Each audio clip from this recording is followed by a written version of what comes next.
আল্লাহ পাক বলেন আমি যাকে ক্ষমতার চেয়ারে বসাবো তার 4টা কাজ হবে। ক্ষমতায় যেই প্রথম নাম্বারে সে নামাজের বিল পাশ করে দেবে।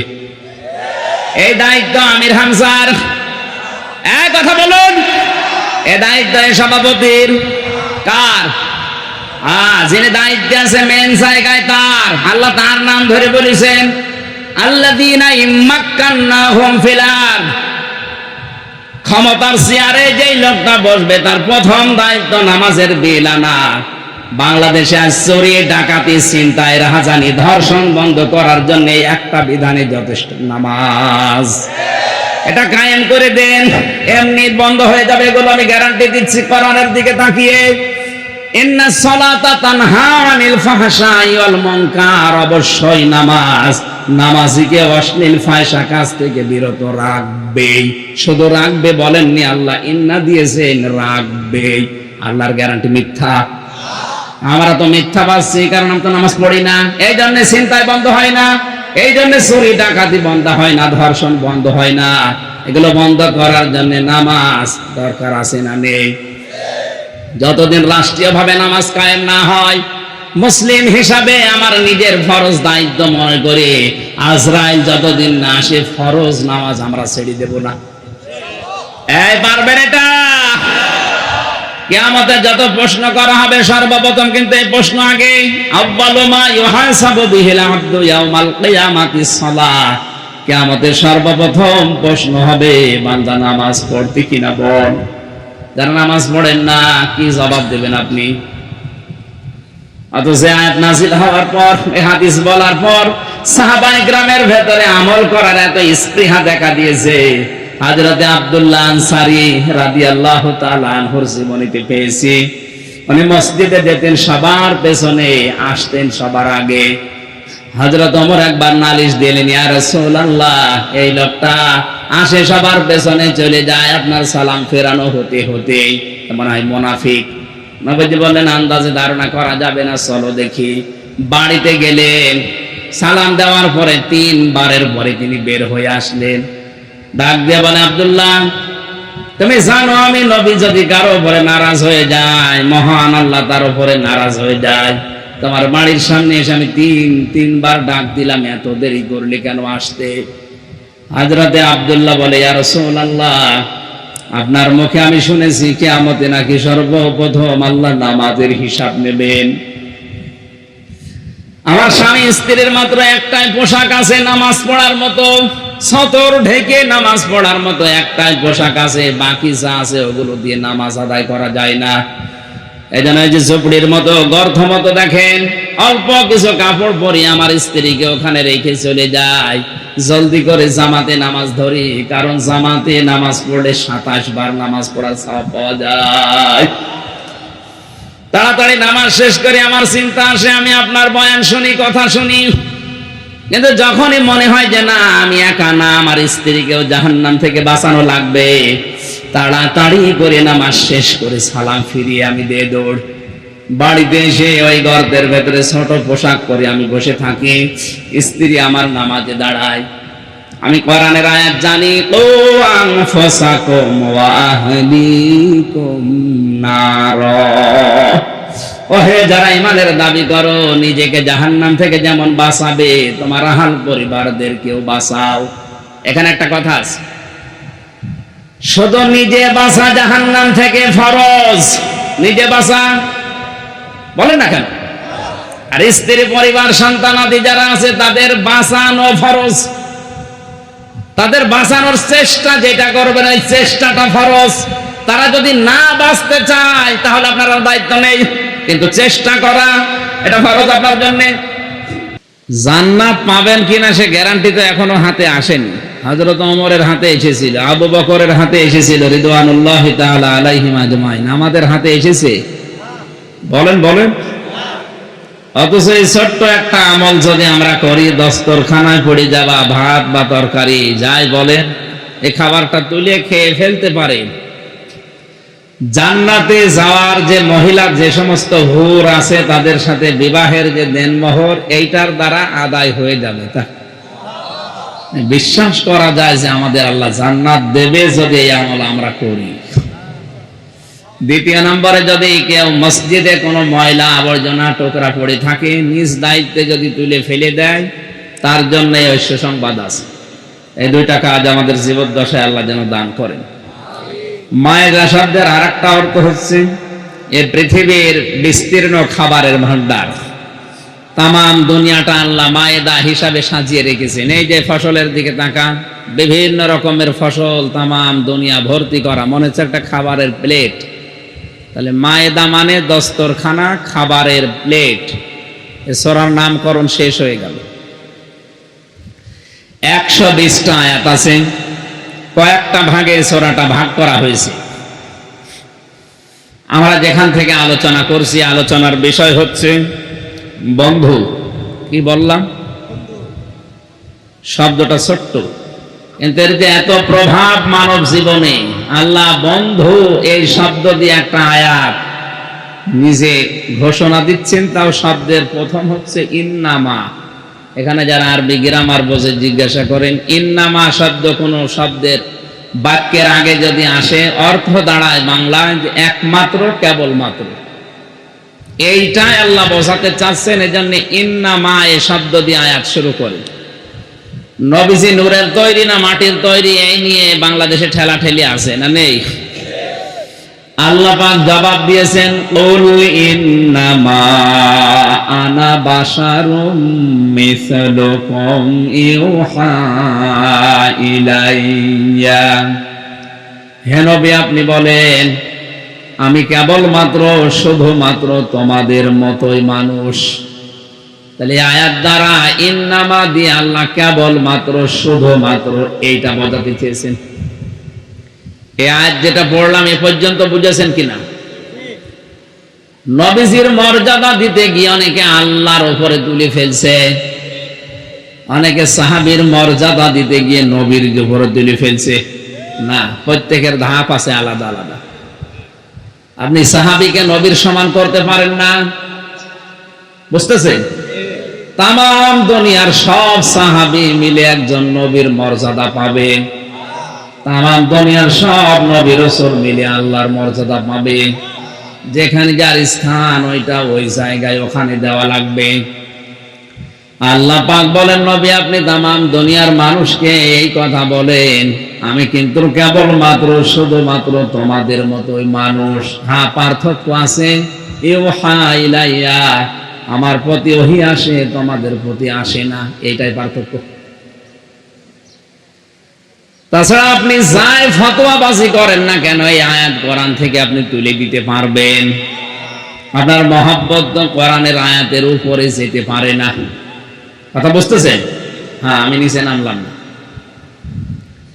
ইন্নামা শব্দ দিয়ে আল্লাহ এই আয়াত তার এই বক্তব্য শুরু করছেন, বলতে চাচ্ছেন কেবলমাত্র, শুধুমাত্র তোমাদের বন্ধু এই পৃথিবীতে। তিনটা নাম এখানে এসেছে। বন্ধুত্বের প্রভাব এত বেশি, দুনিয়া তৈরি হওয়ার পর থেকে আজকের এই দিন পর্যন্ত, কিয়ামত পর্যন্ত এর প্রভাব মানব জীবনে থাকবে। ফেরাউনের নাম শুনলে মানুষ গালি দেয়, অথচ তার জীবনী আমি তাফসীরে ফি জিলালিল কোরআনে পড়ে দেখেছি, লোকটা অত খারাপ ছিল না। ওকে খারাপ বানানোর পেছনে সবচাইতে বড় ভূমিকা পালন করেছে ওর বন্ধু হামান টাক। কে? শুধু হামান বললেন কেন? টাক না, টাক যারা তারা আবার মন খারাপ করেন না। এই লোকটা খালি ফসলাতো। সেই ছোটবেলা থেকে ওর পেছনে লেগে থাকতে থাকতে ওর মা বাবার অবাধ্য বানিয়েছে এই বন্ধু। কথা ছেড়ে গেছেন, শেষ পর্যন্ত বাড়ি থেকে বের করার পেছনে এই বন্ধু দায়ী। বিভিন্ন মানুষের ফসল আদি নষ্ট করা, কলা চুরি করা, বেল চুরি করা, যে মানুষের গাছের ফল বেড়ে খাওয়া, চুরি করা, এ অভ্যাস এই বন্ধুর কাছ থেকে এই লোক শিখেছিল। মানুষের বিভিন্ন বিচার আদি দিতে ওর মা বাবার কাছে। একটা সন্তান, নাম তার আসওয়াদ, ওর নাম ফেরাউন না। ওই দেশে যারা দেশের রাষ্ট্রপতি হয় তাদের নামই হয়ে যায় ফেরাউন। আমাদের দেশে যিনি রাষ্ট্রপতি আছে তার নাম কি? রাষ্ট্রপতি নাম কি? শাহাবুদ্দিন। অথচ যে পদে আছে এই পদের নাম কি? ওই দেশে মিশরে যে দায়িত্বে থাকে তার নামই হয়ে যায় ফিরাউন। ওর আসল নাম ছিল আসওয়াদ। বিভিন্ন নাম আমি পেয়েছি তাফসিরে। মা বাবা বিচার করতে করতে যখন অতিষ্ঠ হয়ে গেছে তখন তাকে তেজ্য পুত্র করেছে। এই যে পৃথিবীতে সন্তানকে তেজ্য পুত্র করার সিস্টেম ফেরাউন থেকে শুরু। এটা ফি জিলালিল কোরআনে আছে। তামাম দুনিয়াতে যত অবাধ্য সন্তানকে মা বাবা আর সহ্য করতে না পেরে শেষ পর্যন্ত সম্পর্ক ছেদ করে বাড়ি থেকে তাড়িয়ে দেবে, এর একটা প্রভাব অবশ্যই সন্তানের উপরে মা বাবার উপরেও পড়বে। একটা গুনার কাজ, এটা জায়েজ না। এই গুনার কাজের কারণে যে গুনাহ হবে ফেরাউনের আমলনামায় যে জমা হবে। পৃথিবীতে যত অবৈধ হত্যা সংগঠিত হচ্ছে তার একটা পার্সেন্টেজ যেমন হযরতে আদম নবীর সন্তান কাবিলের আমলনামায় যেতে আছে, কারণ প্রথম মানুষ হত্যাকারী এই লোক। এই কথা বোঝেন আমার? অবৈধভাবে অবাধ্য সন্তানকে বাড়ি থেকে সম্পর্ক সেট করে তাড়িয়ে দেয়, আমরা যাদেরকে তেজ্য পুত্র বলে জানি। বাড়ি থেকে বের হয়ে রাস্তায় দেখা ওই বন্ধু হামানের সাথে কি হয়েছে, কোথায় যাও? মা বাবা আমারে আর বাড়িতে রাখে নাই, তাড়িয়েছে। আমার অবস্থা ওই, চলো আমরা দেশ থেকে চলে যাই। পাশের রাষ্ট্রই ছিল মিশর, চলে গেছে ওখানে। ওখানে যাবার পর আমার ঘটনা বলার উদ্দেশ্য না, আমার উদ্দেশ্য হচ্ছে এই লোকটাকে, এই যে একেবারে বাড়ি থেকে বের হয়ে যাওয়া একটা নিঃস্ব মানুষ, এখান থেকে মিশরের বাদশাহ এবং সর্বশ্রেষ্ঠ খোদা দাবি করার পেছনে ভূমিকা ছিল বন্ধু হামানের। যতটুকু উপরে ওঠে পেছনের দরজা দিয়ে শুধু হাওয়া দেয় না, আরো উপরে ওঠা লাগবে, আরো উপরে ওঠা লাগবে। বলেন তো একটা নিঃস্ব মানুষ আল্লাহ কোথায় পৌঁছিয়েছে? মিশরের মতো জায়গায় রাষ্ট্রপতি বানিয়েছে।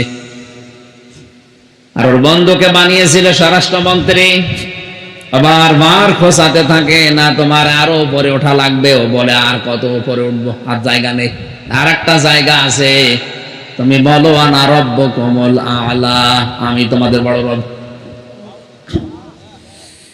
মানুষকে খারাপ করার পেছনে যতগুলো ভূমিকা দুনিয়াতে আছে সর্বশ্রেষ্ঠ ভূমিকা বন্ধু পালন করে। কথা বলেন না কেন?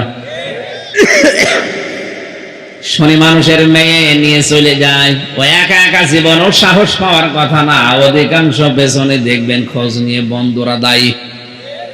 বন্ধুরা সাহস দেয়, অসুবিধা নেই, শুধু নিয়ে আয়, আমরা বাকিটা করছি।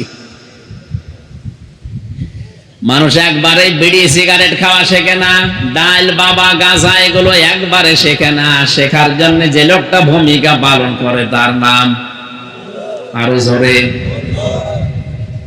এজন্য যার তার সাথে সম্পর্ক করা যাবে না। আলমার ও মা মান আহাব্বা, দুনিয়ায় যাকে বন্ধু বানাবেন, মহব্বত করবেন, নবীজি বলেন কিয়ামতে আল্লাহ পাক তোকে তার সাথেই তুলবে। বিষয়টা যেহেতু গুরুত্বপূর্ণ, আল্লাহ জানে ইন্না মা একালিফ টান দিয়ে জানিয়েছেন অবশ্যই, কেবলমাত্র শুধুমাত্র আলিয়াকুমুল্লাহু ওয়া রাসূলুহু, তোমাদের একমাত্র বন্ধু হব প্রথমে আমি আল্লাহ। আল্লাহ নিজে বলছেন আমি তোমাদের বন্ধু। এখন আল্লাহর সাথে কেউ যদি বন্ধুত্ব করতে চায় অবশ্যই কিছু না কিছু দেনা পাওনা আছে, কিছু শর্ত মানা লাগবে। কথা বুঝতেছেন? হযরত ইদ্রিস নবীর কাছে আজরাইল একবার এসে বলেছিল আমি আপনার সাথে বন্ধুত্ব করতে চাই।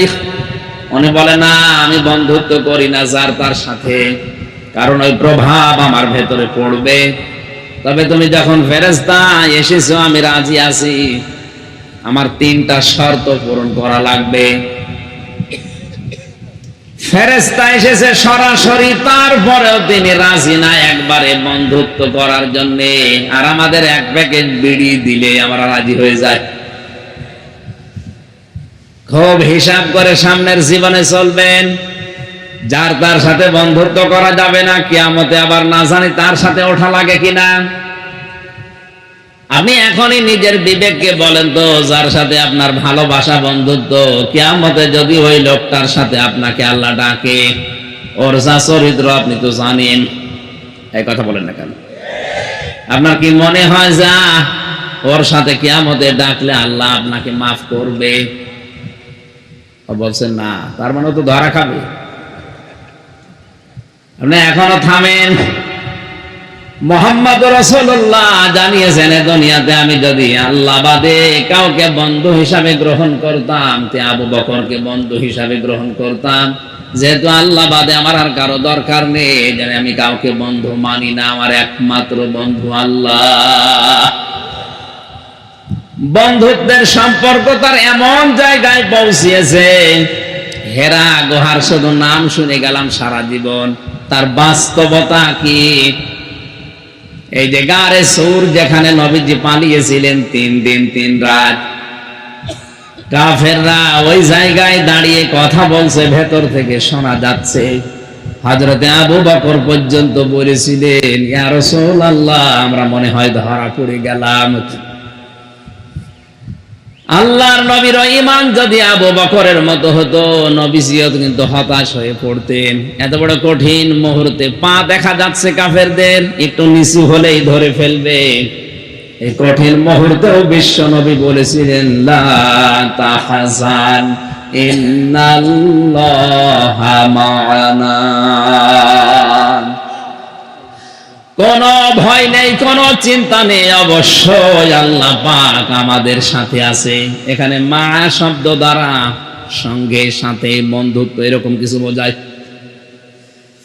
কোরআনে কারীমের সূরা যুখরুফের এটা সম্ভবত 36 নম্বর আয়াতে আছে, ওয়া মান ইয়াশু আন যিকিরির রহমানি নুকাইয়িদ লাহু শাইতানান ফাহুয়া লাহু করিন। এ দুনিয়ায় কেউ যদি কোরআনের আইন বাদ দিয়ে, আল্লাহর নিয়ম নীতি বাদ দিয়ে দুনিয়ার জীবন চালাতে চায়, আল্লাহ নিজে দায়িত্ব নিয়ে তার সাথে একজন শয়তানকে বন্ধু হিসাবে জুড়ে দেয়।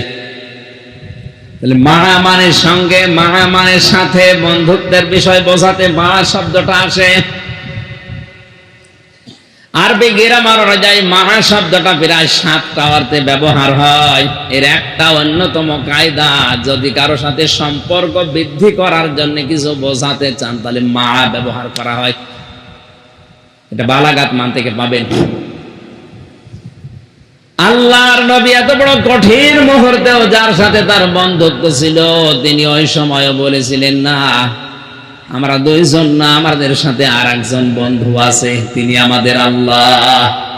এজন্য মা'ানা বলার আগেই তিনি ইন্না দিয়েছেন, লা তাহজান ইন্নাল্লাহা মা'ানা। জোরে বলেন আল্লাহু আকবার। নবীদের ঈমানই এরকম, ওনারা আল্লাহর সাথে এত বন্ধুত্ব গাঢ় করতে পেরেছিলেন, এত বড় কঠিন মুহূর্তে দুনিয়ার মানুষ যাদের ঈমান শেষ হয়ে যায়, ওই জায়গা থেকে নবীদের ঈমান শুরু হয়। তাহলে নবীরা আর দুনিয়ার মানুষ সমান করেন আপনি কোন নিয়তে বলেন তো? মুসা নবীর সাহাবী যারা ছিল, সাথী যারা ছিল, লোহিত সাগর পার হওয়ার সময় আমরা কোরআন দেখতে পাই, 3 দিক থেকে ফেরাউনের সৈন্য যখন আসছিল, হযরতে মুসা নবীর সাথী সঙ্গী যারা সাহাবী সবাই বলেছে, আমরা ধরা পড়ে গেলাম, ইন্না লামুদরাকুন। শুধুমাত্র ধরা পড়লাম তা বলে নাই, ইন্না দিয়েছেন, লাম দিয়েছেন। ও মুসা, সামনে সাগর, পেছনে 3 দল, অবস্থা যা দেখতে পাচ্ছি আর বাঁচার কায়দা নেই, অবশ্যই আমরা ধরা পড়ে গেছি। হযরতে মুসা এমন কঠিন মুহূর্তেও ঘাবড়িয়ে যাননি, কারণ তার বন্ধু একজন আছে। এক কথা বলছেন, হযরতে মুসা আলাইহিস সালাম ওই কঠিন মুহূর্তেও তিনি যেহেতু আল্লাহর সাথে বন্ধুত্ব করেছেন, কালিমুল্লাহ কথা বলতেন আল্লাহর সাথে, ডাক দিয়ে বলে, আমার সাহাবীরা, আমার সঙ্গে সাথীরা, ক্বালা কাল্লা ইন্না মাইয়া রাব্বি সায়াহদিন। কোরআনের এক একটি শব্দ আমার মনে হয় তামাম দুনিয়ার চাইতে ভারী। আলেম যারা আছে বুঝবেন, আপনি তাকান তো। হযরতে মুসা নবী এই কঠিন মুহূর্তেও তিনি সরাসরি বলতেন না, ভয় পেও না, আল্লাহ আছে, বলেন নাই। তিনি গ্যারান্টি দিলেন প্রথমে, ক্বালা কাল্লা, কখনোই না, ইন্না মাইয়া রাব্বি, এই যে মা বলছিলাম না, অবশ্যই আমার রব আমাদের সাথে আছেন। শুধু সাথে আছেন তা না, সায়াহদিন, অতি শীঘ্রই তিনি আমাদের পথ দেখাবেন। তিনি যদি ইয়াহদিন বলতেন তাও তো অর্থ হয়ে যেত। সিন লাগালেন কেন? সিন, সাউফা, কদ, লাম, এরকম 13টা শব্দ আছে আরবি গ্রামারে। কোন সেন্টেন্সের আগে যদি একটা আসে অর্থ হয় অতি তাড়াতাড়ি। সিন দিলে খুব বেশি তাড়াতাড়ি, সাউফা দিলে আর একটু তাড়াতাড়ি। হযরতে মুসা সিন দিয়ে জানিয়েছেন, আমি এমন এক বন্ধুর সাথে মহব্বত করেছি, ভালোবাসি আমার বন্ধুকে, অবশ্যই তিনি আমার সাথে আছেন এবং আমার রাস্তা তিনি অতি শীঘ্রই তৈরি করে দেবেন। তাফসীরে হাক্কানী মুফাসসির লিখেছেন, সিন শব্দ যদি উনি মাঝখানে না বলতেন, সায়াহদিন, আমার আল্লাহর সাহায্য আসতে হয়তো দেরি হতো।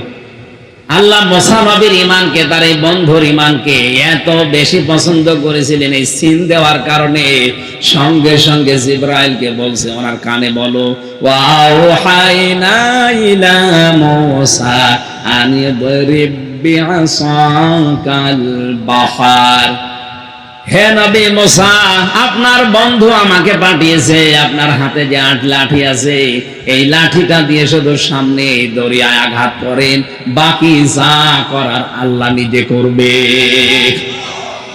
ফানফালাকা ফাকানা কুল্লু ফিরকিন কাত্তাউদিল আসিম ওয়া আসলাফনা সাম্মাল আখরিন।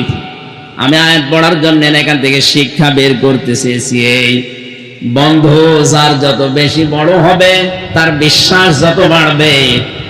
আমার আল্লাহর নবী জানতে চেয়েছিলেন, এই দুনিয়ায় আমি কাউকে বন্ধু হিসাবে নিতে চাইনি, যদি নিতে চাইতাম আবু বকরকে নিতাম, যে তোমার আসল বন্ধু আল্লাহ, এই জন্য আমার আর কারো দরকার নেই। ও বাংলার মুসলমানেরা, যার তার সাথে মহব্বত করা, ভালোবাসা, মিল করে চলা, যার তার সাথে বন্ধুত্ব করা, এটা আহাম্মকের কাজ। আজকে থেকেই বাকি জীবন বন্ধুত্বের যে বিষয়টা, কারোর সাথে সম্পর্ক করতে হলে খুব হিসাব নিকাশ করে করবেন, কারণ কার প্রভাব দিন দিন আপনার ভেতরে পড়ার সম্ভাবনা বেশি। আপনি যদি বিড়ি ঘর, সিগারেট ঘর এর সাথে মেলামেশা করেন, কিছুদিন পরে দেখবেন আপনিও লাঠি টানতেছেন। এই কথা বলেন না কেন? বাবা খর, ডাল খরের সাথে মিল করেন, কিছুদিন পরে বলবেন না আমি খাই না, আপনি খাবেন না মানে বাধ্য করবে। বিশ্ববিদ্যালয়ের বিভিন্ন ক্যাম্পাসে আমি যখন ছিলাম, লালন শাহ হলে দেখেছি, 3 জন যদি হলে থাকে, এক রুমের ভেতরে 3 জন আছে, 2 জন এই লাঠি খায়, লাঠি পর্যন্ত।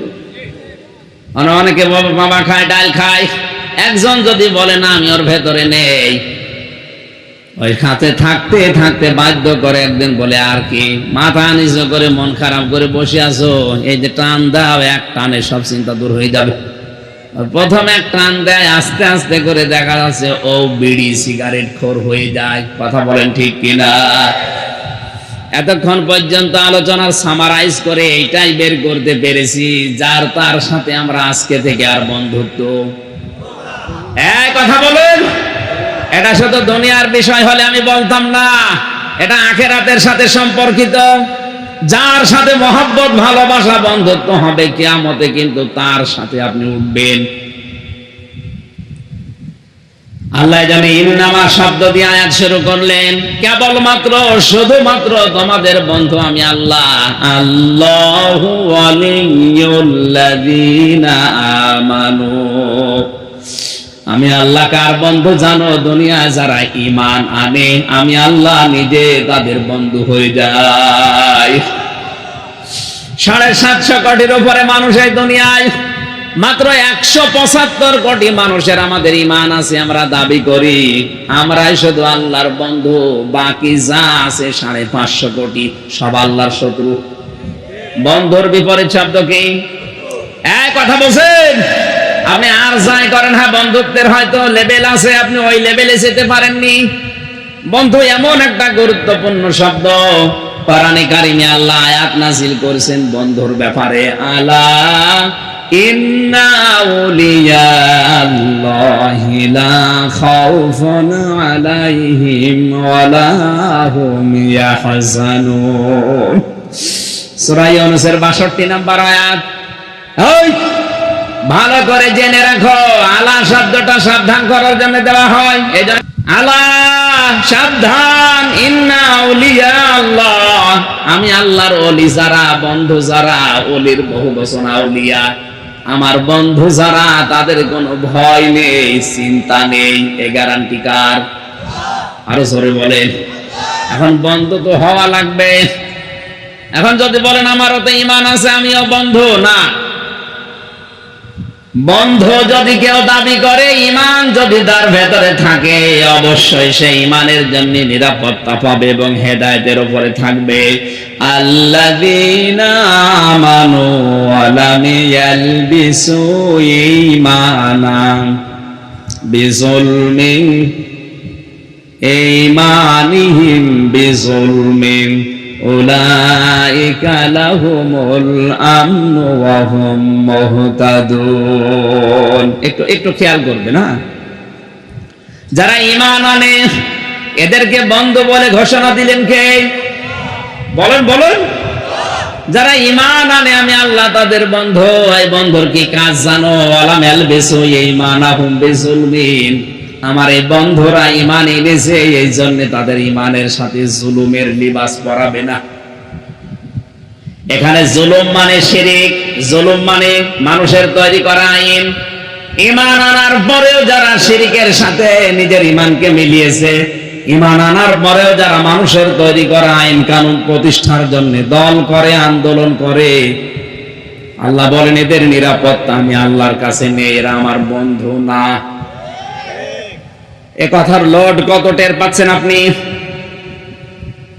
বিজুলমিন শব্দের দ্বারা ব্যাখ্যায় আমি পেয়েছি তাফসীরে ইবনে কাসিরে, কোন মানুষ যদি বলে আমার ঈমান আছে, আমি ঈমানদার, অবশ্যই ওই মানুষ তার ঈমানের সাথে জুলুমের লিবাস পরিধান করাবে না।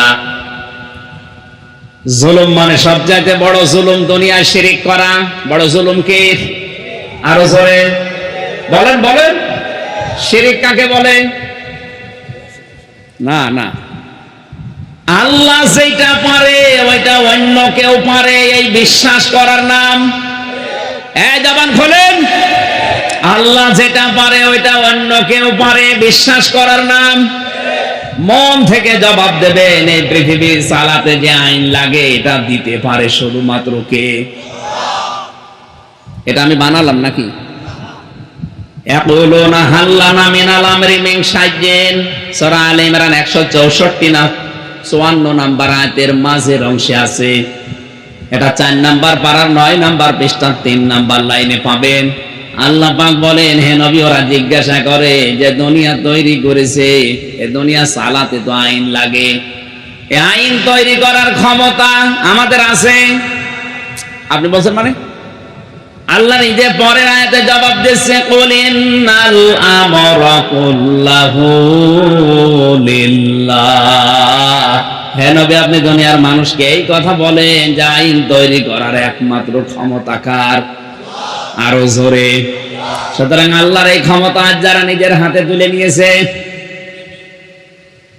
আপনি বলেন তো এই মানুষগুলো তাদের ঈমানের সাথে এই জুলুমকে একসাথে করে আল্লাহর সাথে শিরিক করছে কিনা? এজন্য আল্লাহর তৈরি করা আইন থাকার পরেও যারা নিজের আইন তৈরি করে ব্যক্তি, পরিবার, সমাজ, রাষ্ট্র চালাতে চায়, আর এর জন্য যারা দল করে, আন্দোলন করে, যারা মিছিল মিটিং করে, সময় দেয়, টাকা দেয়, সবগুলো মুশরিক। কথার অর্থ আপনি বুঝবেন না আমি জানি, কারণ আপনি যদি বুঝেও থাকেন না বোঝার ভান করবেন, আপনি মনে করবেন বুঝে ফেললেই তো সমস্যা, পরে বুঝবো। এক ছেলে শুধু ফুল তোলে বাগানের মালিকের ছেলে, যে বলছে চাচা আপনার ছেলে খালি আমার বাগানের ফুল ছেড়ে আপনি একটু নিষেধ করতে পারেন না? চাচা বলছে ভাতিজা নিষেধ করে করবো কি, ওর মাথা একটু খারাপ, এই কারণে ফুল ছেড়ে, অন্য কিছু না। ভাতিজা বলছে, চাচা ওর মাথা যদি খারাপ হবে, আমার বাগানের পাশে তো আপনার বাগান, আমার বাগানের ফুল প্রতিদিন ছেড়েতে, আপনার বাগানের ফুল তো ছেড়ে না। চাচা বলতে, ভাতিজা ওর মাথা খারাপ, অত খারাপ না। বাংলা ভাষায় সহজ কথা বললাম, শিরিক কি বুঝেছেন আমি জানি, কিন্তু না বোঝার ভান করে আছেন। বুঝলে আপনি আর ফুল ছিঁড়তে পারবেন না। আমি আবার রিপিট করছি, ঈমান আনলে আপনি আল্লাহর বন্ধু। বন্ধু হতে হলে ঈমানের সাথে কোনদিন আপনি শিরিকের, জুলুমের, মানুষের তৈরি করা আইনকে লেবাস পরাতে পারবেন না। তাহলে আল্লাহর পক্ষ থেকে আপনি নিরাপত্তার বাইরে চলে যাবেন। পরের শব্দ এটা, উলাইকা লাহুমুল আমন, যারা তাদের ঈমানের সাথে এই লেবাস পরাবে না, শিরিকের, জুলুমের, কুফরের, মানুষের তৈরি করা আইনের, এই মানুষগুলোকে আমি আল্লাহ বলছি এরা নিরাপত্তা পেয়ে গেছে এবং এরাই হেদায়েত প্রাপ্ত। ধরে বলেন সুবহানাল্লাহ। এরা বন্ধুর অনেক বড় দায়িত্ব আছে। আল্লাহ যেহেতু আমাদের বন্ধু, এই জন্য আল্লাহর দায়িত্ব আমাদের উপরে কি, আর আমরা যেহেতু আল্লাহর বন্ধুত্ব এখন স্বীকার করব, আমাদেরও দায়িত্ব আছে না নেই? আমি কি বোঝাতে পারছি কথা? আল্লাহ যদি আমার বন্ধু হয়, আল্লাহর দায়িত্ব কি বলেন তো? না না, সূরা বাকারা 3 নম্বর পারা 2 নম্বর পৃষ্ঠার 1 নম্বর লাইনের 257 নম্বর আয়াত এটা। আল্লাহ বলেন, ঈমান যারা আনে আমি আল্লাহ তাদের বন্ধু হয়ে যাই। আমি যদি কারোর সাথে বন্ধুত্ব করি, আমার একটা দায়িত্ব পড়ে যায়। কি জানো? ইখরিজুহুম মিনাজ যুলুমাতি ইলান নূর। আমি আল্লাহ নিজে তাদেরকে অন্ধকার থেকে বের করে আলোর দিকে নিয়ে যাই। এখানে অন্ধকার মানে রাতের অন্ধকার না, পানির নিচের অন্ধকার না। এখানে অন্ধকার মানে মানুষের তৈরি করা নিয়ম নীতি। কথা বলছেন? তামাম দুনিয়া যারা চালাচ্ছে আজ মানুষের নিয়ম নীতি দিয়ে, এখানে 24 ঘন্টা তামাম দুনিয়া আতঙ্কে আছে।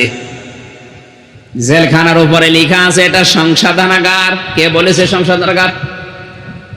একদিন জেলার যে দেখি বলছে একজনকে, আরে বেটা, গাঁজা খাওয়ার জন্যই তোরে পুলিশে ধরে এই জেলে দিয়েছে, আর গাঁজার গাছ লাগিয়েছে জেলের ভেতরে। এই যে গাজীপুরের কাশিমপুরের 4 নম্বর কারাগার, আমি নিজে সাক্ষী। জেলার এসে দেখে একদিন চাচামেচি করছে, কি হয়েছে স্যার? বলছে এই ব্যাটারে গাঁজা খাওয়ার জন্য পুলিশে ধরে দিয়েছে জেলে, আরো গাঁজার গাছ লাগিয়েছে। সংশোধন হয় মানুষ হয় না, সম্ভাবনা ব্রিটিশের তৈরি করা এই নিয়ম নীতি দিয়ে আজ আমরা 53 বছর স্বাধীন হওয়ার পর ওইটাই চালাচ্ছি। কেন? সংশোধন করার জন্য কোরআনে আল্লাহ যে নিয়ম নীতি দিয়েছে ওইটা ফলো করা যাচ্ছে না। ওখানে ভেতরে কাজ করলে তারে 9 মাসে বছর করে দেয়, কারো 8 মাসে বছর করে দেয়। আমার মনে হয় এই নিয়ম নীতিটা থাকার পাশাপাশি যদি এইটা করে দিত সরকার, আইন সংশোধন করে জেল কোর্টে যারা ফাঁসির আসামি, যারা যাবজ্জীবন 30 বছর জেল খাটা লাগবে, সেখানে 22 বছর থাকলে মাফ হয়ে যায় 8 বছর। ওরা যদি বলে দেওয়া যেত যে কোরআন যদি শিখতে পারো, মুখস্থ করতে পারো, বুঝতে পারো, তাহলে তোমার প্রতি পাড়ায় পাড়ায় 1 বছর করে মাফ। কয়েকদিন আগে একজন আলেম জেল থেকে বের হয়েছে, মাওলানা মাহমুদুল হাসান। ওর 17 পারা মুখস্থ ছিল, বাকিটায় 3 বছরে। বয়স আমার চাইতে বড়, আমার 33 না 40। এই বয়সে পড়া কোরআন মুখস্থ করে বের হয়েছে। তাও তোমার 24 ঘন্টা তালা মেরে রাখতে, এই জন্য চিন্তা ঝামেলায় ছিল। আর যাদের সবসময় ছাড়া থাকে ভেতরে, ওদেরকে যদি এই অফার দিত, আমার মনে হয় কোরআন মানুষদেরকে এমনি সংশোধন করে ফেলতো। ভেতরে যাওয়ার পরে অনেকের রাগ আরো বৃদ্ধি হয়, বাইরে এসে ওই রাগ খাটায়, তখন আরো মার্ডার করে। এজন্য সংশোধনের ভাবে হয় না। বাস্তবতা আমরা যেদিকে নিয়ে যাচ্ছি, আল্লাহ পাক যেহেতু আমাদের বন্ধু, উনি আমাদের সাথে বন্ধুত্ব করতে চান। ওনার দায়িত্ব আমাদের মানুষের তৈরি করা নিয়ম নীতির এই অন্ধকার থেকে বের করে আল্লাহর নিয়ম নীতি আলোর দিকে উনি নিয়ে আসতে চায়। সিস্টেম অপর পৃষ্ঠা দেখুন, আল্লাহ পাক বলেন, আমি আল্লাহ যদি কারো বন্ধু না হয়ে শয়তান যদি কারো বন্ধু হয় কি করবে জানো?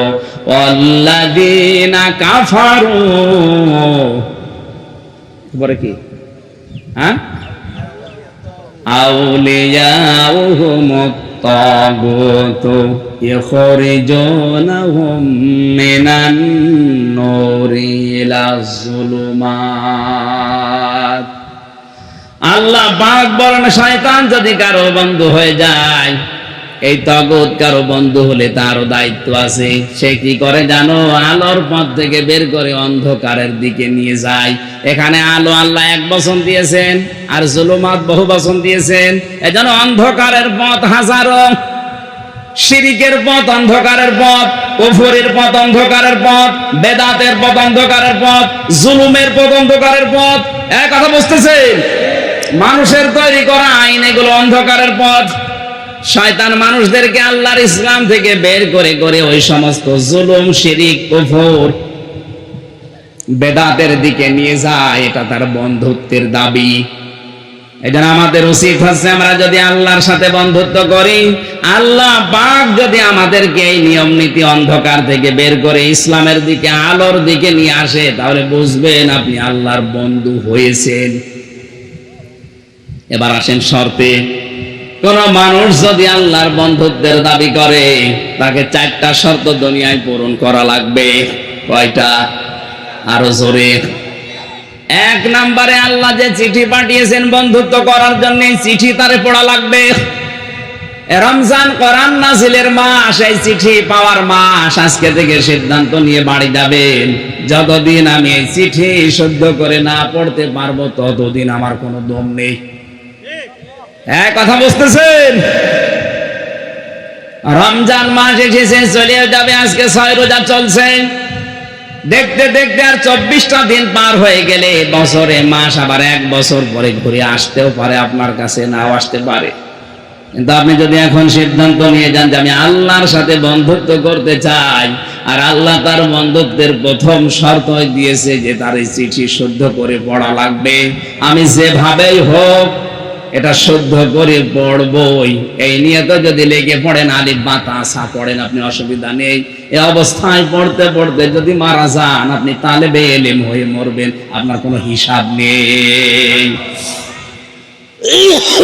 তালেবে ইলম শুধু 8 বছর 10 বছরের বাচ্চাদেরই বলা হয় না, এ মুরব্বিও তালেবে ইলম হতে পারেন। কোরআন শেখার জন্য যে যখন থেকে আরম্ভ করবে, ওইটাই তালেবে ইলম। ওইটা কি? এলেম তলবকারী ছাত্র। সুতরাং ওই অবস্থায় যদি তালবে এলেম কেউ মারা যায়, তার পেছনের অপরাধ কিন্তু ওই মুহূর্তে আল্লাহ মাফ করে দেয়। এই সুযোগটা আমরা কাজে লাগাতে পারি কিনা? শুধু আল্লাহর এই চিঠি বন্ধুত্বের শর্ত পূরণে পড়লে হবে না, এটাকে বুঝতে হবে। বাংলাদেশ সহ আজ বিশ্বের দিকে তাকান। আজকে আমি একটা আলোচনায় ছিলাম ঢাকা কাঁটাবনে, অনেক গুরুত্বপূর্ণ 2টা পয়েন্ট আমার মনে পড়ছে।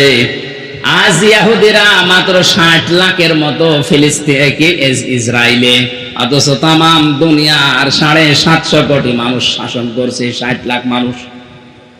মানুষ তো তারা বেশি না, কিন্তু 2টা কাজ তাদের বেশি। 1 নম্বরে তাদের পড়াশোনা, 2 নম্বরে তাদের ত্যাগ শ্রম। ওদের লেখাপড়ার সিস্টেম সব জায়গায়, এবং ওদের ত্যাগ, ওদের শ্রম তাই এত বেশি। এই 2টা জিনিস ওদের সাথে আছে, এই জন্য তামাম দুনিয়া আজ তাদের হাতের নিচে। আমাদের মুসলমান আমরা কম না, পৃথিবীর এখন আমরা 2য় সারিতে আছি। তামাম দুনিয়ায় সবচাইতে বেশি মানুষ বাস করে খ্রিস্টান ধর্মে, এরপরে আছি আমরা। অথচ তামাম দুনিয়ায় আমরা 2য় থাকার পরও শুধু মায়ের খাচ্ছি। কথা বলেন ঠিক কিনা? আমাদের মায়ের খাওয়ার পেছনে কারণ 1 নম্বরে আমাদের পড়াশোনা নেই। কি নেই? বলেন বলেন। কোরআনের প্রথম শব্দ নামাজ পড়ো, রোজা রাখো, হজ করো, যাকাত দাও না। আগে প্রথম শব্দ আল্লাহ বলেছেন ইকরা, পড়ো। আজ আমাদের পড়াশোনা নেই, জন্য এই দেশে অনেকে অনেক ভাবে আমাদেরকে বোকা বানিয়ে ধোঁকা দিয়ে ব্যবসা করে খাচ্ছে। আপনি যদি পড়াশোনা করে বুঝতে পারতেন, আমার মনে হয় আপনাকে দিয়ে কেউ পিটিয়েও শিরিক করাতে পারতো না। আজ হাজারো মাজারে যে শিরিক গুলো হচ্ছে অধিকাংশ গুলোই না জানার কারণে। এই জন্য এটা আগে শুধু পড়লে হবে না, এটা বুঝতে হবে আমাদের। এই রমজানে শুরু থেকে শেষ পর্যন্ত একটা বোঝার সিস্টেম চালু করেন যে আমি বুঝতে চাই। প্রতিদিন এক পারা করে মাতৃভাষায় অর্থগুলো শেষ করেন। 30 দিনে শেষ হয়ে গেলে দেখবেন আপনাকে দিয়ে আর কেউ শিরিক করাতে পারবে না। আমি গ্যারান্টি দিচ্ছি, আপনি করেন না কেন? আপনি নিজেই যখন বুঝে ফেলবেন না আমার ভাষা মনে পড়ছে, আয়াত তো এ সম্পর্কে আছে, এটা তো শিরিক, আল্লাহ বাদে অন্য কারো নামে জিকির করা শিরিক, আমি এই শিরিকে নেই, তাহলে দেশের 48,000 দরবারের 48,000ই প্রায় বন্ধ হয়ে যাওয়ার কথা। কারণ অধিকাংশ দরবারে দেখেন আল্লাহর নামের পাশাপাশি জিকির হয় অন্য কারো নামে, এমনকি অনেকে আল্লাহর নামকে খণ্ডিত করে ডাকে। আর এটা তো কোরআন বলছে জায়েজ নেই।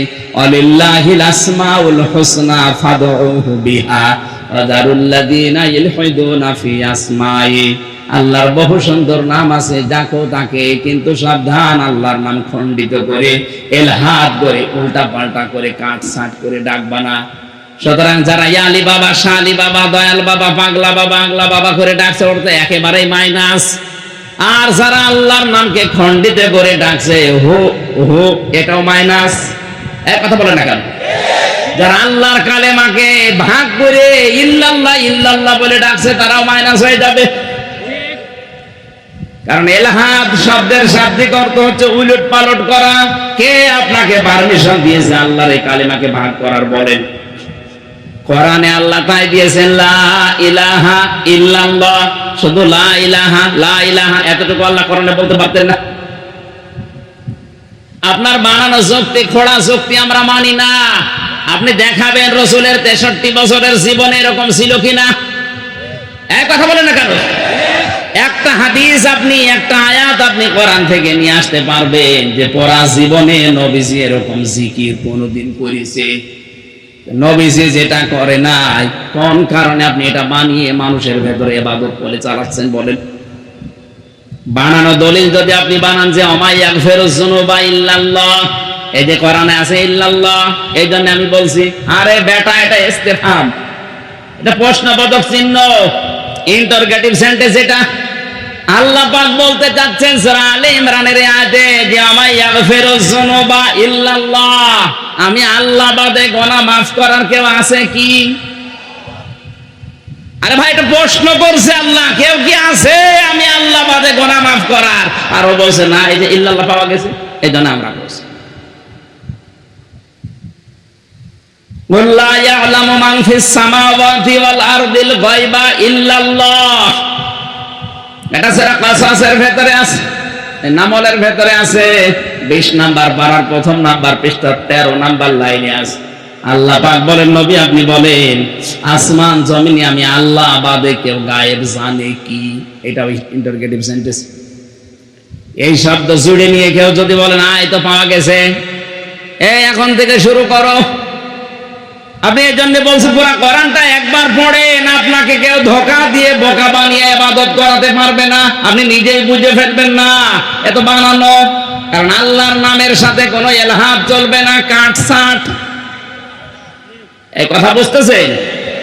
আপনি শুধু সুবহান সুবহান বলতে পারেন না, বলা লাগবে সুবহানাল্লাহ। শুধু আলহামদ বলতে পারবেন না, যদি জিকির করতে চান বলা লাগবে আলহামদুলিল্লাহ। শুধু আকবার হবে না, আল্লাহু আকবার বলা লাগবে। এক কথা বুঝতেছেন? শুধু লা ইলাহা হবে না, বলা লাগবে লা ইলাহা ইল্লাল্লাহ। এই জন্য বলছিলাম আল্লাহর এই চিঠি শুধু পড়লে এখন থেকে হবে না, একবার বোঝার চেষ্টা চালান। রমজানে আপনি আল্লাহর বন্ধু হতে পারবেন। 3 নাম্বার, এটা বুঝলে হবে না, এটা নিজে যতটুকু বুঝবেন প্র্যাকটিক্যাল লাইফে ততটুকু মিলাবেন। আজ বাংলাদেশে কোরআন কম মানুষ পড়ছে না। আমরা অনেকে একটা জরিপ পেয়েছিলাম জানুয়ারি মাসে, 100 জনের 95 জন কোরআন শরীফ শুদ্ধ করে পড়তে পারে নাই বাংলাদেশে। হ্যাঁ, এটা ঠিক আছে, কিন্তু পড়ে অনেকেই, শুদ্ধ হোক আর অশুদ্ধ হোক, পড়ে অনেকেই। আমাদের প্রধানমন্ত্রী যিনি, উনিও পর্যন্ত তাহাজ্জুদের নামাজ পড়ে, ফজরের নামাজ পড়ে, কোরআন পড়ে, এরপরে যায় অফিসে। কথা বলছেন কেন? ওর যাই পড়েছে কোরআন, যাই বুঝেছে ওই অনুযায়ী যদি প্র্যাকটিক্যাল লাইফে মিলাতে যেত, এই দেশের কোনো টাকা বেগম পাড়ায় পড়ে থাকতো না। যেই হোক ওখান থেকে টাকা নিয়ে আয়, নাই তো তোরে আমি দেশে থাকতে দেব না, এই ঘোষণা যদি দিয়ে দিত যত টাকা বেগম পাড়ায় পড়ে আছে টাকা নিয়ে আসবি, নাই তোরে সহ বেগম পাড়ায় পাঠিয়ে দেব। টাকাগুলো আসলে এই দেশের হাজার হাজার মানুষের কর্মসংস্থান তৈরি হতো। এটা আমাদের প্র্যাকটিক্যাল লাইফে আর সেট নেই, এই জন্য আমরা হতাশায় আছি। 4 নাম্বারটা একটু ঝামেলা, এই জন্য এটা আমি বাদ দিয়ে দিলাম। না বলেন বলে আমি মায়ের খাই না, আমি ওর ভেতরে নেই। 4 নাম্বারটা কঠিন, এই যে হুজুরের কাছে শুনে নেবেন পরে। আপনি আবার 3 বছর পাঠাবেন আমারে, আমি আর এখন যেতে চাচ্ছি না ভাই। 4 নাম্বারটা আমি বলতে পারবো না, 3 নাম্বার পর্যন্ত বললাম, এই তো ভালো। আপনি এখন থেকে শুদ্ধ করে পড়ার চেষ্টা চালান, বসেন আর নিজে যতটুকু বুঝতেছেন মানেন। 4 নাম্বারটা চোখ বুঝে বলেই ফেলি, যা হয় হোক। আল্লাহর নবী বলেন, আল্লাহকে যদি বন্ধু হিসাবে পেতে চাও, তুমি যতটুকু জানো ওটা যেন অন্য কেউ মানে, এই পরিবেশ তৈরি করে দাও। এটা যে যেখানে আছে তার দায়িত্ব থাকবে ওই রকম। আপনি শুধু নিজে মানবেন হবে না, আপনি যেন মানুষ মানতে পারে সেই পরিবেশ করে দেবেন। বাংলার 18 কোটি মানুষ মানতে পারে এই পরিবেশ একজন তৈরি করে দিতে পারে, তিনি আমাদের। কথা বলেন না কেন? এই জন্য আল্লাহ ওনার নামে একটা আলাদা আয়াত দিয়েছেন।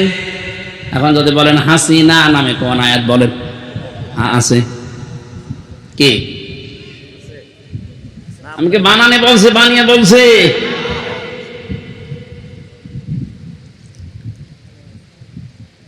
সূরা নিসা 5 নাম্বার পারা 8 নাম্বার পৃষ্ঠা 3 নাম্বার লাইনের শেষের দিকে আয়াতটা আছে।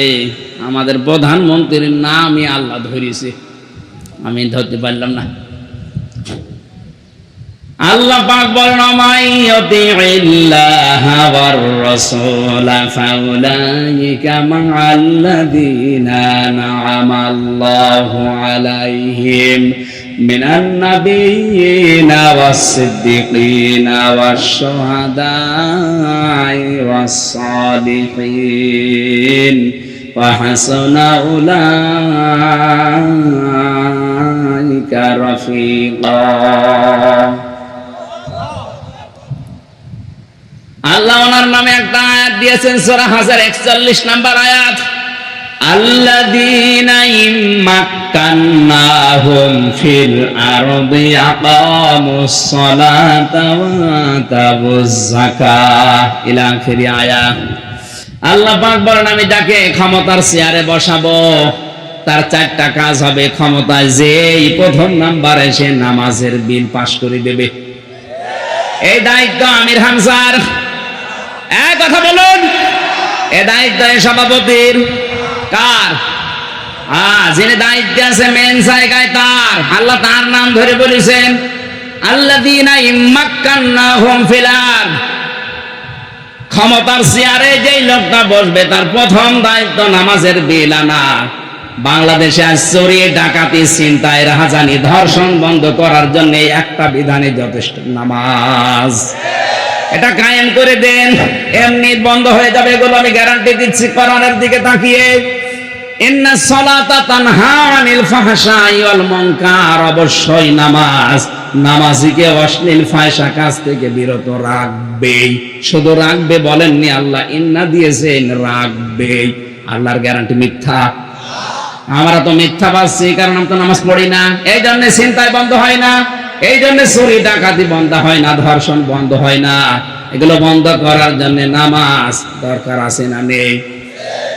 যতদিন রাষ্ট্রীয়ভাবে নামাজ কায়েম না হয়, মুসলিম হিসাবে আমার নিজের ফরজ দায়িত্ব মনে করে আজরাইল যতদিন না আসে ফরজ নামাজ আমরা ছেড়ে দেব না। এই পারবেন এটা?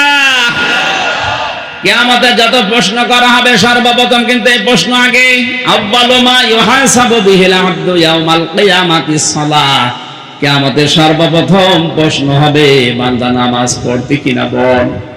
যারা নামাজ পড়েন না কি জবাব দেবেন আপনি? অথচ আয়াত নাযিল হওয়ার পর, এই হাদিস বলার পর সাহাবায়ে কেরামের ভেতরে আমল করার এত স্পৃহা দেখা দিয়েছে। হযরতে আব্দুল্লাহ আনসারী রাদিয়াল্লাহু তাআলা আনহুর জীবনীতে পেয়েছি, উনি মসজিদে যেতেন সবার পেছনে, আসতেন সবার আগে। হযরত ওমর একবার নালিশ দিলেন, ইয়া রাসূলুল্লাহ, এই লোকটা আসে সবার পেছনে, চলে যায়, আপনার সালাম ফেরানো হতে হতেই মনে হয় মুনাফিক। নবীজি বললেন, আন্দাজে ধারণা করা যাবে না, চলো দেখি। বাড়িতে গেলেন, সালাম দেওয়ার পরে 3 বারের পরে তিনি বের হয়ে আসলেন। ডাক দিয়ে বলে, আব্দুল্লাহ, তুমি জানো আমি নবী যদি কারো উপরে নারাজ হয়ে যায়, মহান আল্লাহ তার উপরে নারাজ হয়ে যায়। তোমার বাড়ির সামনে এসে আমি 3 বার ডাক দিলাম, এত দেরি করলে কেন আসতে? হযরতে আব্দুল্লাহ বলে, ইয়া রাসূলুল্লাহ, আপনার মুখে আমি শুনেছি কিয়ামতে নাকি সর্বপ্রথম আল্লাহ নামাজের হিসাব নেবেন। আমার স্বামী স্ত্রীর মাত্র একটাই পোশাক আছে নামাজ পড়ার মতো, সতর ঢেকে নামাজ পড়ার মতো একটাই পোশাক আছে, বাকি যা আছে ওগুলো দিয়ে নামাজ আদায় করা যায় না। এই জন্য এই যে ঝুপড়ির মতো গর্ত মতো দেখেন, অল্প কিছু কাপড় পরি আমার স্ত্রীকে ওখানে রেখে চলে যায়, জলদি করে জামাতে নামাজ ধরি, কারণ জামাতে নামাজ পড়লে 27 বার নামাজ পড়ার সওয়াব পাওয়া যায়। তাড়াতাড়ি নামাজ শেষ করে আমার চিন্তা আসে আমি আপনার বয়ান শুনি, কথা শুনি, কিন্তু যখনই মনে হয় যে না আমি একা না, আমার স্ত্রীকেও জাহান্নাম থেকে বাঁচানো লাগবে, তাড়াতাড়ি করে নামাজ শেষ করে সালাম ফিরিয়ে আমি দিয়ে দৌড়। বাড়িতে এসে ওই গর্তের ভেতরে ছোট পোশাক পরে আমি বসে থাকি, স্ত্রী আমার নামাজে দাঁড়ায়। আমি কোরআনের আয়াত জানি, ও আনফুসাকুম ওয়া আহলিকুম নার, ওহে যারা ঈমানের দাবি করো, নিজেকে জাহান্নাম থেকে যেমন বাঁচাবে তোমার আহল পরিবারদেরকেও বাঁচাও। এখানে একটা কথা আছে, শুধু নিজে বাঁচা জাহান্নাম থেকে ফরজ, নিজে বাঁচা বলে না কেন? আর স্ত্রী পরিবার সন্তানাদি যারা আছে তাদের বাঁচানো ফরজ, তাদের বাঁচানোর চেষ্টা যেটা করবেন ওই চেষ্টাটা ফরজ। তারা যদি না বাঁচতে চায় তাহলে আপনার দায়িত্ব নেই, কিন্তু চেষ্টা করা এটা ফরজ আপনার জন্য। আপনি নামাজের কথা, রোজার কথা, পর্দার কথা স্ত্রীকে বললেন, ও যদি আপনার হুকুম মতো না চলে তখন আপনার আর দায়িত্ব নেই, কিন্তু আপনাকে চেষ্টা করা লাগবে। চেষ্টা যে সমস্ত ধরনগুলো আছে, 7 বছরে নামাজের আদেশ দাও, 10 বছরে নামাজ পড়তে বলো, 12 বছরে নামাজ না পড়লে পিটিয়ে বের করে দাও, 15 বছরে নামাজ আদায় না করলে ওর সাথে সম্পর্ক ত্যাগ করো, এরকম কঠিন সিস্টেম গুলো যদি আপনি পালন করতে পারেন, আমার কথা বুঝতেছেন? তো আমরা মনে করছি না দায়িত্ব তো পালন করেছি, বললাম খোকা নামাজ পড়লো না, আমি করবো কিনা? যে ধাপগুলো আছে ধাপগুলো আগে মেনে নেন। স্ত্রীর ক্ষেত্রে ওই রকম 4 কারণে বউ পিটানো জায়েজ আছে। এটা আবার কেটে সেটে বাদ দিয়ে বললো না যে হুজুর বউ পিটানোর পক্ষে কথা বলিস, এমনি ঝামেলায় আছে, মহিলার বদদুয়া করে। স্ত্রীর গায়ে হাত তোলা জায়েজ আছে 4টা কারণে। যদি কেউ ফরজ নামাজ না পড়ে বউ, তাহলে পিটিয়ে হলেও নামাজ পড়ানো লাগবে। ফরজ নামাজ বউ পড়ে না, এই জন্য পিটিয়েছেন কয়দিন, হাত তোলেন তো।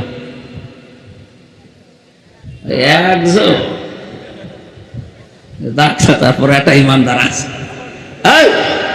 ওইটা কে গো, এটা দাঁড়ান তো দেখি, আপনার বউ আছে এখানে? ঠিক আছে, না না আসলেও তো বোঝে না। আমি কয় কারণে স্ত্রীর গায়ে হাত তোলা জায়েজ বললাম, বলেন বলেন। 1 নম্বরে ফরজ নামাজ পড়তে যদি না চাই মারবেন, ফরজ রোজা যদি রাখতে না চাই মারবেন, ফরজ পর্দা যেটা আছে এটা যদি করতে না চাই মারবেন, আর স্বামীর জায়েজ হুকুম যেটা ফরজ মেনে নেওয়া ওইটা যদি মানতে না চায়। মহিলারা বন্ধ করে দিয়েছে, একটু তাড়াতাড়ি করেন নাকি শেষ করে দেব? এখানে মাদ্রাসা কোথায়? হ্যাঁ, এখানে তো কিছু লেখেননি, আমি তো মনে করছি যুবকদের আয়াত তো শেষ করা দরকার। কি হলো? ঝামেলা দেখছে, ওখানে একজন বসে থাকতে পারে না।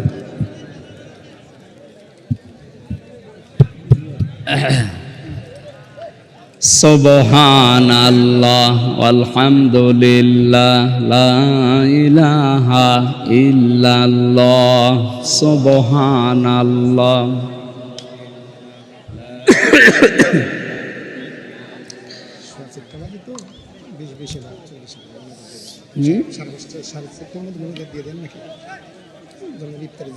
বসো, মোনাজাতের পরে উঠবা। মুরব্বী দাদা না, মুরব্বী মানুষ হয়ে যা, ওর বউটিকে থাকার আর কোনো দরকার নেই।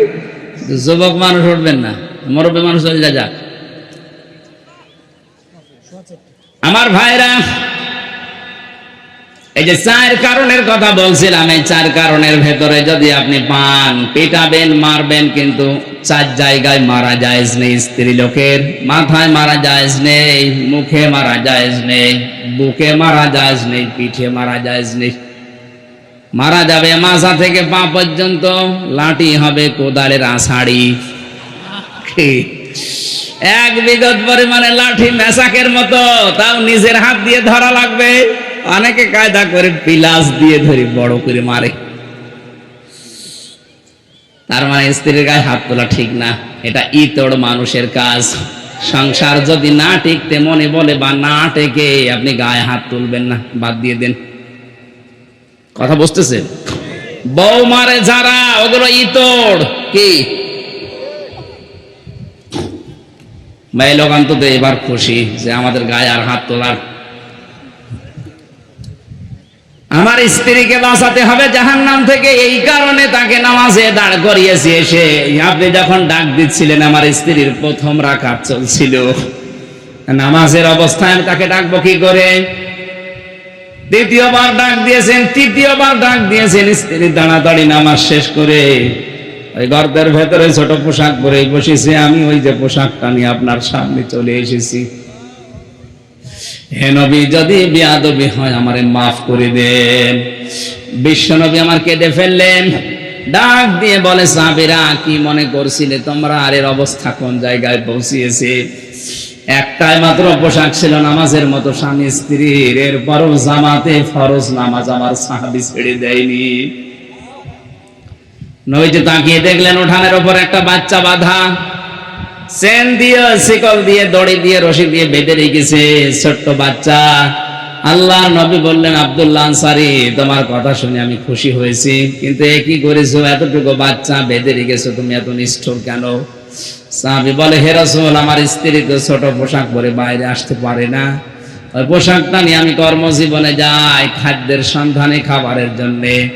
আমার ছোট্ট সন্তান, এ বাড়ির ভেতরে যে একটা বাঁকা খেজুর গাছ, ওই যে বাঁকা খেজুর ওখান থেকে পড়ে, ওটা ইহুদির বাগান থেকে বাঁকা হয়ে এসেছে।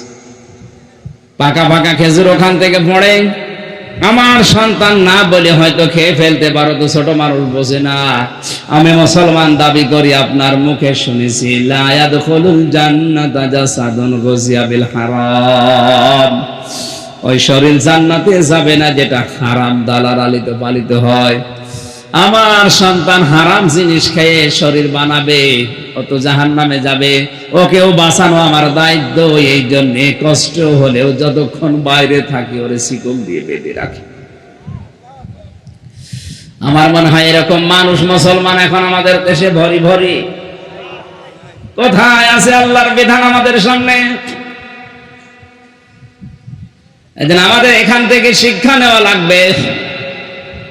কোন মানুষ যদি আল্লাহর বিধানকে গুরুত্ব না দেয়, আল্লাহ নিজে তার দায়িত্ব ছেড়ে দেয়। আপনি আল্লাহর বন্ধু দাবি করছেন, অথচ আল্লাহর বিধানগুলো মানুষ যেন মানতে পারে সেই ব্যবস্থা করে দিতে পারেন না। আল্লাহর কসম, আপনি 14 বার হজ করে আসলেও আল্লাহর বন্ধু হতে পারেননি। 2 নম্বরে আমাদের বন্ধু হবে, আল্লাহ বলছেন রসুল কে? রসুলকে বন্ধু পাওয়ার আবার 4টা শর্ত আছে। সূরা বাকারা আছে 129 নম্বর আয়াত, 151 নম্বর আয়াত, সূরা আলে ইমরান 164 নম্বর আয়াত, সূরা জমায় 2 নাম্বার আয়াত পড়া। কোরআনে আল্লাহ চার জায়গায় আয়াতটা দিয়েছেন যে রসুলকে কেউ যদি বন্ধু হিসাবে পেতে চায় এই 4 দফা কর্মসূচি দুনিয়ায় পালন করা লাগবে। 1 নম্বরে ইয়াতলু আলাইহিম আয়াতিহি, রসুলের 1 নম্বর কাজ ছিল তিনি আয়াত তেলাওয়াত করে মানুষকে শোনাতেন। আয়াত মানে শুধু কোরআনের আয়াত না, আয়াত মানে নিদর্শন, আয়াত মানে বলেন ইতিহাস, এটা আয়াত। ইতিহাস কার আয়াত? আল্লাহ পাক বলেন আল্লাহ আসরি, ইতিহাসের কসম। আমরা অনেকেই মনে করি আসর মানে শুধু আসরের নামাজের কসম, না, ইতিহাসেরও কসম। কারণ ইতিহাস গোপন সাক্ষী, নীরব সাক্ষী হয়ে আছে। অনেক জালেমের ইতিহাস হয়তো জুলুমের সময় লেখা হয়নি, কিন্তু জালেম বিদায় নেওয়ার পরে জুলুমের ইতিহাস লেখা হয়েছে। মাজলুমের পক্ষে কথা বলার মানুষ ওই সময় হয়তো ছিল না, কিন্তু মাজলুম বিদায় হয়ে যাওয়ার পরে মাজলুমের পক্ষে অনেকেই কলম ধরেছে। হযরতে হোসাইনের দিকে তাকান, তার জীবনী ইতিহাস হয়ে আছে না?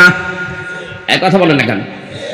কিন্তু মাজলুমের এই ইতিহাস কারবালা, এটা কি ওই সময় কোন লেখক লিখতে পেরেছিল? পারে নাই। লিখতে পারা দূরের কথা, হোসাইনের নাম বললেই তারা সবাই করে ফেলতো ইয়াজিদ। অথচ ইতিহাস কিন্তু আছে।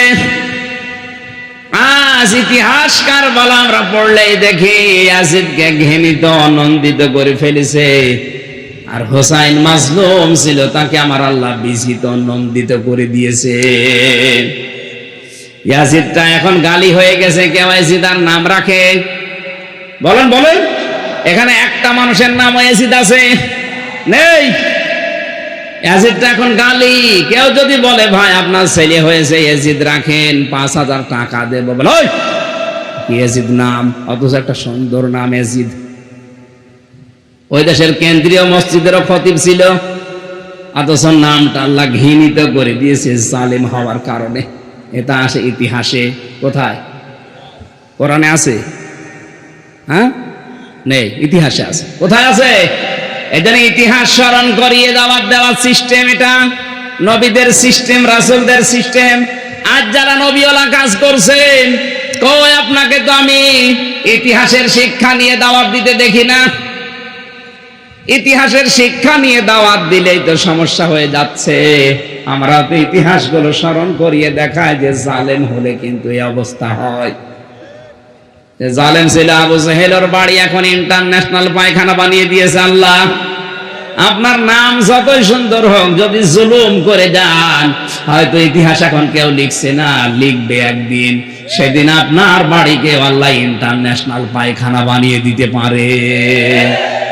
ইয়াজিদের নাম যদি না রাখে, আপনার নাম রাখবে না কেউ। ওটা নামকে আল্লাহ ঘৃণিত বানিয়ে দেবে, গালি বানিয়ে দেবে। ইতিহাস থেকে শিক্ষা নেওয়া দরকার আমাদের।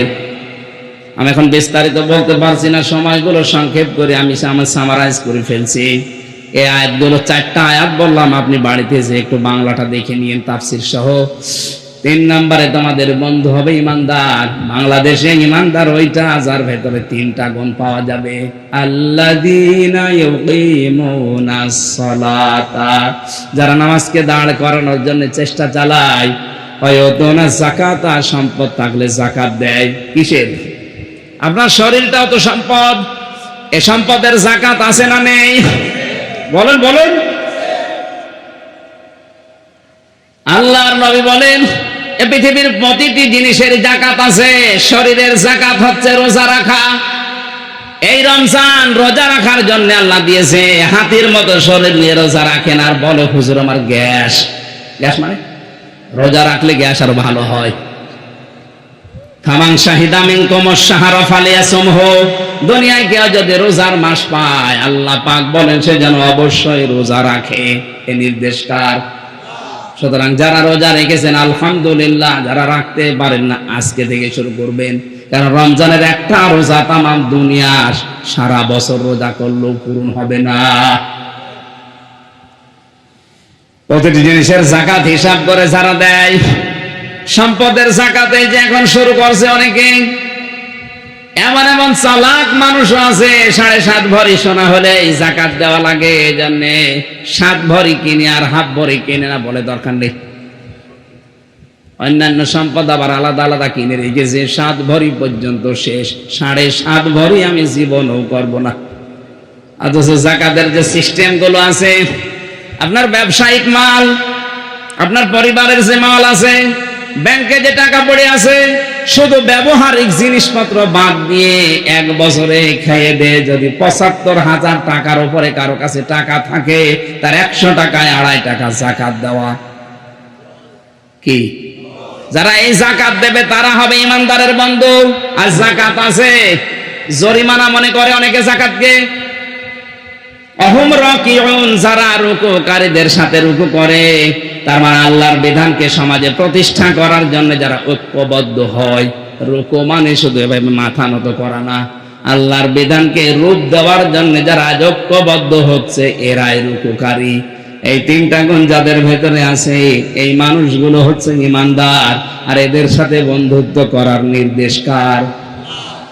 এই আয়াতটা মেনে চলার তৌফিক আল্লাহ তুমি আমাদের দান করো, বলেন আমিন। সম্মানিত মা বোন যারা এসেছে, বিশ্বনবী মুহাম্মদ রাসূলুল্লাহ আপনাদেরকে মেরাজের রাতে জাহান্নামে দেখেছেন 2টা কারণে। 1 নম্বরে ওরা কথা লাগালাগি করে, তালাতালি করে বেশি, এর কথা ওর কাছে লাগিয়ে সম্পর্ক নষ্ট করে দেয়। আর 2 নম্বরে স্বামীর নাফরমানি করে, সারা জীবন ঠিক আছে, হঠাৎ একটা জিনিস কম হলে খুঁটা দেয়। এরকম বউ আছে কার হাত তোলেন তো? যাকে একজন, আমার এই ওয়াজ করার দরকার নেই। সম্মানিত মা বোনেরা, আমি আশা করছি আমার এই ছোট্ট কথায় আপনি বুঝতে পেরেছেন জাহান্নামে যাওয়ার কারণ কি। এখন থেকে তালাতালি করার অভ্যাস বাদ দেবেন। দুনিয়া একদিকে যাক, আপনি তালাতালি করবেনও না, এই গীবত কারো কাছে শুনবেনও না। যেখানে গীবত শুরু হবে আস্তে করে উঠে চলে যাবেন। আর গীবত তো করাই যাবে না। 2 নম্বরের স্বামীর নাফরমানি না। আপনার স্বামী তো আর ফেরাউন না, এত বড় জানোয়ার মার্কা স্বামী দুনিয়ায় কারণে, তারপরও আসিয়া কোনোদিন স্বামীর নামে বরদোয়া দেয়নি। এই জন্য আল্লাহ নিজে তার জন্য জান্নাতে ঘর বানিয়েছে। আর আপনার স্বামী এত সুন্দর স্বামী পেয়েছে, এরপরও সারা জীবন মাথার ঘাম পায়ে ফেলে লোকটা চেষ্টা চালাচ্ছে সুখে রাখার জন্য। একটা শাড়ি কম হলে বাবা মা তুলে গালি দেয় আর বলে তোর ঘরে এসে জীবনে কিচ্ছু পেলাম না, তোর আমল আখলাক নামাজ রোজা পর্দা সব শেষ। আল্লাহ মেয়েদের হেফাজত করো, বলেন আমিন। একজন মহিলাকে আল্লাহ নিজে সালাম দিয়েছেন জীবিত অবস্থায়, যার নাম খাদিজা। এ স্বামী ভক্তির কারণে আল্লাহ মেয়েদেরকে খাদিজা আসিয়ার মতো হওয়ার তৌফিক দাও, আমিন। এটা একটা মাদ্রাসা মনে হয় না? ছেলে মেয়েদেরকে আগে এখানে নুরানিতে 3 বছর পড়াবেন, এরপরে ডাক্তার, ইঞ্জিনিয়ার, বৈজ্ঞানিক, এসি যা বানাবেন, কোনো অসুবিধা নেই। আগে এখানে 3 বছর পড়িয়ে নেন, তাহলে ওই ছেলে কোনোদিন নেশাখোর হবে না, বাপ মাকে বৃদ্ধাশ্রমে রেখে আসবে না, আর জীবনে ও দুর্নীতিতে জড়াবে না। আমি গ্যারান্টি দিয়ে গেলাম আপনাকে। আপনি 3 বছর আগে পড়িয়ে নেন, এরপরে যেখানে দেবেন দেন। আল্লাহুম্মা আমিন। রব্বানা যালামনা আনফুসানা ওয়া ইল্লাম তাগফির লানা ওয়া তারহামনা লানাকুনান্না মিনাল খাসিরিন। রব্বুল আলামিন, গাজীপুর কালিয়াকর এই গ্রামের দিকে তুমি তাকাও। হাজার হাজার বান্দা বান্দি দিনের বেলায় রমজানুল মোবারকে আসরের কবলে হাজারো কাজ বাদ দিয়ে কোরআন শোনার জন্য চাতক পাখির মতো এরা বসে আছে। এত আগ্রহ যাদের ভেতরে, আল্লাহ ওমরের মতো হেদায়েত দিয়ে দাও। সওয়াবগুলো তুমি যদি দিয়েই থাকো, আমাদেরকে কোটি গুণে বাড়িয়ে নবীর রওজায় পৌঁছিয়ে দাও। যত মানুষ মাটির নিচে আছে, আল্লাহ এদের ক্ষমা করে দাও। মা বাপ যারা হারিয়েছে, আল্লাহ মা বাপকে মাফ করে দাও। যত গুনাহ করিয়াছি গোপনে, মাফ করে দাও আল্লাহ তুমি নিজ গুণে। রব্বুল আলামিন, যত অপরাধ আমরা করেছি, আমরা স্বীকার করছি। আমি মানুষের সামনে, জনসম্মুখে আমি স্বীকৃতি দিচ্ছি, আল্লাহ আমি গুনাহগার। আমরা সবাই স্বীকার করছি অপরাধের, আল্লাহ আমরা নিজেরাই স্বীকার করছি আমরা অপরাধী। বলেন সবাই মন থেকে যে আল্লাহ আমরা স্বীকার করছি যে আমরা অপরাধী। অপরাধ স্বীকার করে নিলে আমরা দেখেছি ম্যাজিস্ট্রেট যারা 164 নেয়, অপরাধ স্বীকার করে নিলে তারাও মামলার ধারা নরমাল করে দেয়। তুমি আমাদের মালিক, আমরা স্বীকার করছি, স্বীকৃতি দিচ্ছি তোমার কাছে, আমরা গোপনে না, একা একা না, জনসম্মুখে আমরা মন খুলে জবান ছেড়ে আমরা স্বীকার করে নিলাম, আল্লাহ আমরা অপরাধী। আমাদের চুরির গুনাহ আছে, ডাকাতের গুনাহ আছে, জেনার গুনাহ আছে, মানুষকে ঠকানোর গুনাহ আছে, গীবতের গুনাহ আছে, জুলুমের গুনাহ আছে, শিরকের গুনাহ আছে।